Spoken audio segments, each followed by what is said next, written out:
Senate की 6 खाली नशिस्तों पर इंतखाबी दंगल। यूसुफ रजा गिलानी एक बार फिर सेनेटर बन गए। इस्लामाबाद की सीट पर पीपल्स पार्टी उम्मीदवार को 204 वोट मिले।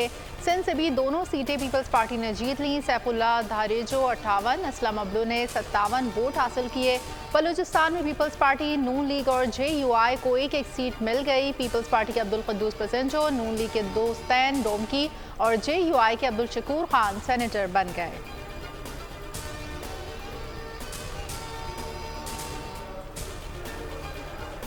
सेनेट की 48 खाली नशिस्तों पर इंतखाबात का शेड्यूल जारी। पोलिंग 2 अप्रैल को होगी। इलेक्शन कमीशन के मुताबिक कागजात नामजद की 15 और 16 मार्च को जमा करवाए जा सकेंगे।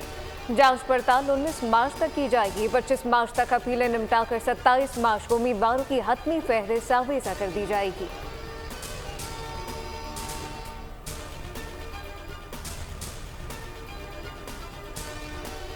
सुन्नी इत्तेहाद कौंसिल को मखसूस नशिस्तें नहीं मिल सकती। पेशावर हाईकोर्ट ने दरख्वास्त खारिज कर दी। 5 रुकनी बेंच ने महफूज फैसला सुना दिया।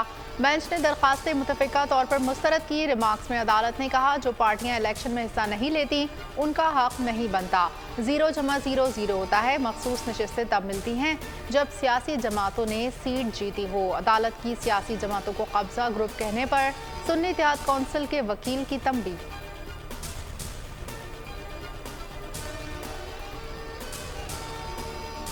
नवाज शरीफ के बेटों हुसैन नवाज और हसन नवाज की दायमी वारंट मंसूर। जमानत मंजूर। एहतसाब अदालत ने जमानत 50,000 के मुचलकों के बस मंजूर की। पनामा रेफरेंस में हसन और हुसैन नवाज की इश्तिहारी का स्टेटस खत्म। हाजिरी यकीनी बनाने के लिए छोटी बॉन्ड तलब कर लिए। मीडिया से गुफ्तगू में हुसैन नवाज बोले कि मेरा हसन नवाज का किसी हुकूमत से ताल्लुक नहीं, कभी नहीं कहा हम पाकिस्तानी शहरी नहीं। सब्सक्राइब करें और बेल दबाएं ताकि कोई खबर रह न जाए।